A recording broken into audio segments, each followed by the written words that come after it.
Bismillahirrahmanirrahim. Salam sejahtera.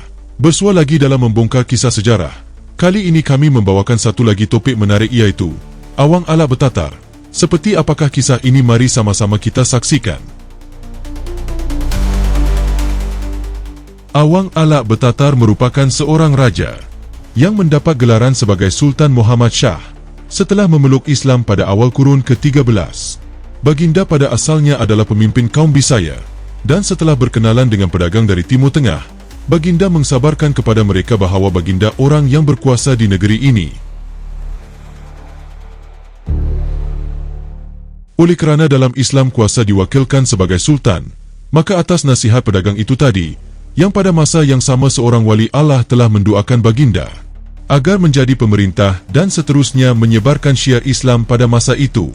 Islamnya Sultan Awang Alak Bertatar yang bergelar Sultan Muhammad Shah telah mendorong penduduk di negeri ini menurut jejak Baginda, dan secara kebetulan pada masa itu bangsa Bisaya telah bersumpah tidak memakan babi, dan ini memudahkan ajaran Islam diterima.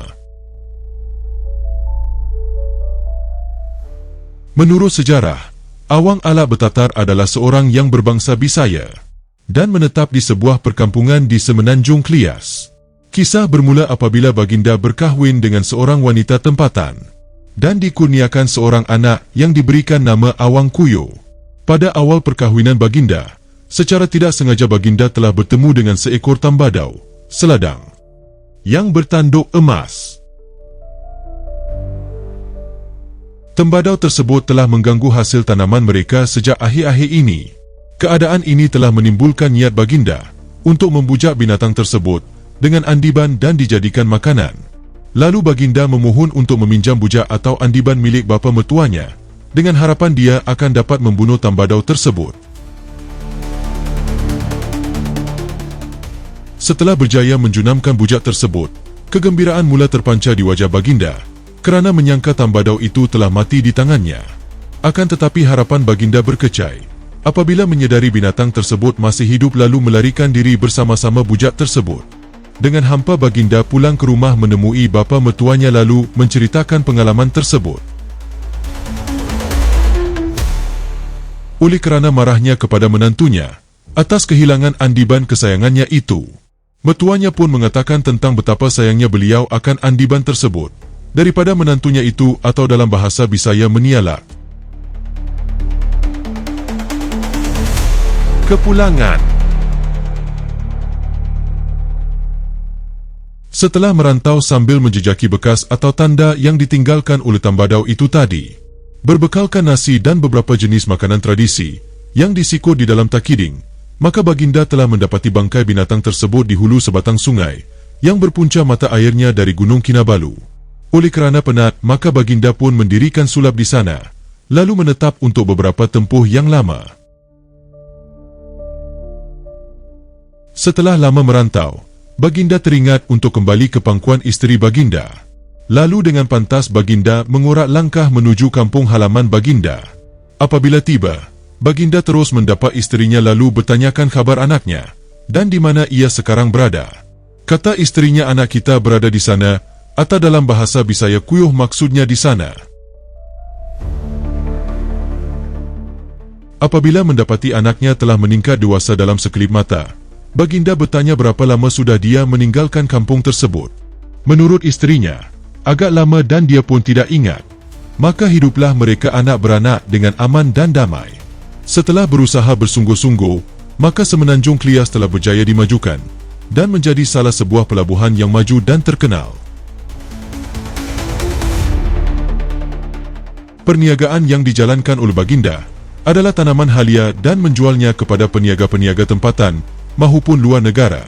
Menerusi kegiatan ekonomi tersebut, Baginda telah dianggap sebagai seorang pemerintah oleh penduduk setempat, dan bermula daripada skim kedudukan Baginda dipandang tinggi dan mengurus pentadbiran negeri Semenanjung Klias dengan adil dan saksama. Setelah sekian lamanya, Semenanjung Klias telah mula terkenal di kalangan pedagang-pedagang Islam dari negara Arab. Secara ringkasnya, kedatangan mereka adalah untuk berdakwah dan menyebarkan agama Islam. Maka, seorang pendakwah yang juga wali Allah telah menemui Baginda Awang Alap untuk diajak memeluk Islam. Sebagai seorang pemerintah yang adil dan berpengetahuan, maka ajakan tersebut diterima dengan hati yang terbuka, lalu meminta agar wali Allah tersebut mendoakan baginda dan anakandanya menjadi seorang pemerintah yang berkuasa. Menurut cerita terdapat sesi soal jawab antara baginda di mana kata wali Allah itu, jika tuan hamba ingin menjadi pemerintah yang berkuasa ini, bermakna tuan hamba boleh bergelar sultan. Maka sejak dari itu, Awang Alap Betatar menggelarkan diri baginda sebagai Sultan Awang Alap Betatar, atau nama Islamnya Sultan Muhammad Shah Wa Daulah. Anakanda baginda pula dilantik sebagai penolongnya. Maka terlaksanalah sudah hajat pendakwah Islam tersebut untuk menyebarkan agama Islam di bumi yang tercinta ini. Penyebaran agama Islam. Terdapat banyak sumber yang boleh diperolehi tentang tersebarnya agama Islam di negeri kepulauan ini. Namun apa yang jelas, kedudukan agama Islam sebagai tonggak pemerintahan dan sebagai asas kesatuan di kalangan penduduk di negeri ini amatlah ketara, dan ramai ketua-ketua suku kaum yang berada di kepulauan ini menerima syiar Islam ini dengan mengajak anak-anak buah mereka memeluk agama Islam.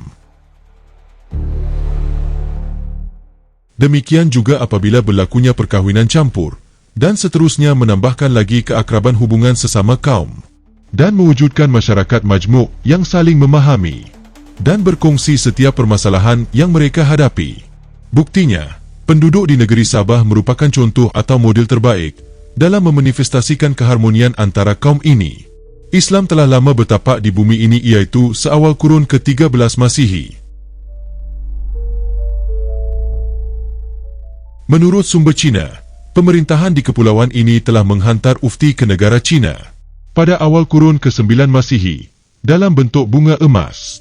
Namun bermulanya penaklukan Islam di bumi ini dicatatkan dalam sejarah, bila mana pemerintahan Islam sebagai kuasa mutlak di negeri ini adalah seawal kurun ke-13 Masihi, dan ini apa yang terdapat dalam catatan negara China, dan sebahagiannya dicatat oleh penjajah Sepanyol. Kisah Panglima Awang yang berlayar bersama-sama rombongan Magellan kembali ke Sepanyol juga ada dicatatkan, dan ia masih dalam lingkungan kisah pemerintahan Islam di kepulauan ini pada masa itu. Amanat dan wasiat. Di mana bumi dipijak, disitulah langit dijunjung. Ini merupakan salah satu amanat yang ditinggalkan kepada keturunan daripada pemerintahan yang lampau, dan baginda tidak mahu anak cucu keturunannya berkelahi ataupun berebutkan tempat. Masing-masing dengan kuasa masing. Namun kekuasaan hanyalah sebagai simbol sahaja, tidak pernah dilaksanakan, kerana kuasa yang ada tidak sepatutnya digunakan untuk berkuasa, tetapi pengaruh yang ada akan dapat memacu kemajuan dan kejayaan di masa akan datang. Namun amat sedih apabila terdapat sesetengah pendapat yang menuduh bangsa Bisaya sebagai pendatang di bumi ini tanpa merujuk kedudukan sebenar dan bukti-bukti yang ada. Keturunan Awang Alap Betatar yang masih wujud di negeri ini tidak pernah menganggap sesiapa pun sebagai pendatang asing. Malahan masih mengamalkan apa yang diajarkan oleh nenek moyang mereka. Cuma apabila berlaku persengketaan dan perebutan maka timbul rasanya. Hal ini perlu diperbetulkan, dan mana-mana pihak yang merasakan mereka boleh menuntut negeri ini dengan sewenang-wenangnya, cerminlah diri. Masing-masing telah mendapat bahagian masing-masing. Jangan keturunan di sini diperbudakan dan menganggap kami tidak mampu menyuarakan rasa tidak puas hati kami. Inilah tujuan sebenar mengapa hal ini dan rahsia besar ini diketengahkan.